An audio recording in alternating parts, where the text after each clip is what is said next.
Tonight, at any rate, we've got to go through some theoretical material, so we're on a head trip. I don't know where the trip will end up. It depends on you.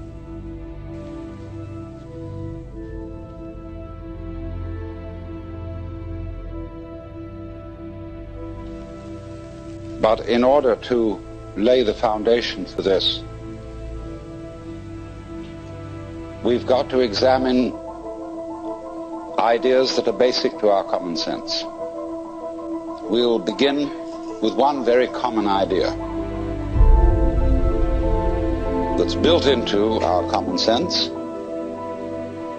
which is that the world, the physical world, consists of two aspects, respectively form and matter.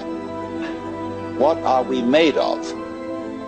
Now look here, a carpenter makes tables out of wood, and a potter makes pots out of clay. But I ask you, is a tree made of wood? Obviously not. A tree is wood. It's not made of it. Is a mountain made of rock? Obviously not. It is rock. See, our language contains innumerable ghosts. It is raining. What is this it that is raining? The raining. So we populate the world with ghosts, which arise out of the structure of our language, and thus, therefore, of the structure of our thinking, because we think in language or in figuring in numbers. So therefore, we have a basic picture of the world in which everything is being pushed around, because our common sense does not allow that things shape themselves. Very odd. In Chinese, the word for nature is ziran, which is that which is so of itself, the spontaneous. The Chinese have no difficulty in thinking about nature as self-shaping. A Chinese child would not ask its mother, "How was I made?" It would ask its mother, "How did I grow?" So then, when our physicists started to find out what stuff was, they went into it and examined it with ever more minute instruments. They first started cutting up things with knives and cutting them smaller and smaller and smaller until the particle that they wanted to dissect was exactly the same width as the edge of the knife. Well, they weren't satisfied with that. And they saw that it seemed to be composed of more small particles. They thought they had come to certain ultimate wavicles called electrons. But then, unfortunately, everything fell apart, and they found protons, mesons, and many other extraordinary things. Because what is happening in all these investigations is, through us and through our eyes and senses, the universe is looking at itself. See? It runs away. You never get at it. You can't bite your own teeth.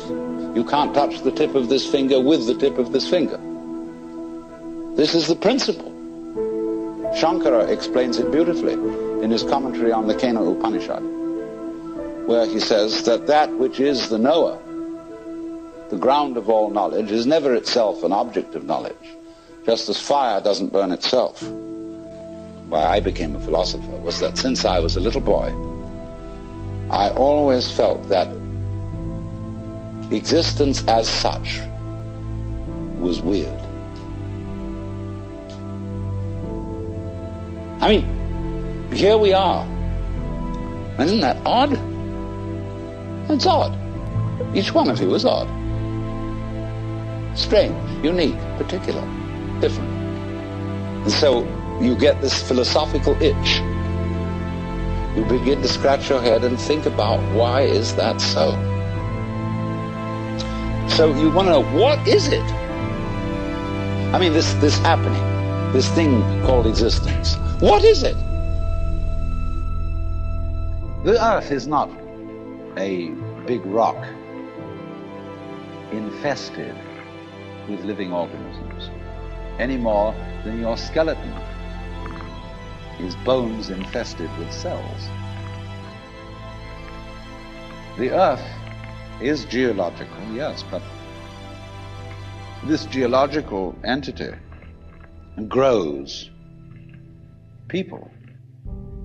And our existence on the earth is a symptom of the solar system and its balances, as much as the solar system in turn is a symptom of our galaxy. And our galaxy in its turn is a symptom of the whole company of galaxies. Goodness only knows what that's in. But you see, when as a scientist you describe the behavior of a living organism, you try to say what a person does. It's the only way in which you can describe what a person is. Describe what they do. Then you find out that in making this description, you cannot confine yourself to what happens inside the skin. So then, let me connect this with the problem of birth and death, which puzzles people enormously, of course. Because in order to understand what the self is, you have to remember that it doesn't need to remember anything. Just like you don't need to know how you work your thyroid gland. So then, when you die, you're not going to have to put up with everlasting non-existence, because that's not an experience. A lot of people are afraid that when they die, they're going to be locked up in a dark room forever. And sort of undergo that. But one of the most interesting things in the world, this is a yoga, this is a way of realization. Try and imagine what it will be like to go to sleep and never wake up. Think about that. Children think about it. It's one of the great wonders of life. What will it be like to go to sleep and never wake up? And if you think long enough about that, something will happen to you. That it'll pose the next question to you. What was it like to wake up after having never gone to sleep? That was when you were born. You see, you can't have an experience of nothing. Nature abhors a vacuum. So after you're dead, the only thing that can happen is the same experience, or the same sort of experience as when you were born. In other words, we all know very well that after people die, other people are born. And they're all you. Only you can only experience it one at a time. Everybody is I. You all know you are you. And wheresoever beings exist throughout all galaxies, it doesn't make any difference. You are all of them. And when they come into being, that's you coming into being. You know that very well. Only you don't have to remember the past. In the same way, you don't have to think about how you work your thyroid gland or whatever else it is in your organism. You don't have to know how to shine the sun. You just do it. Like you breathe. Doesn't it really astonish you that you are this fantastically complex thing? And that you're doing all of this and you never had any education in how to do it?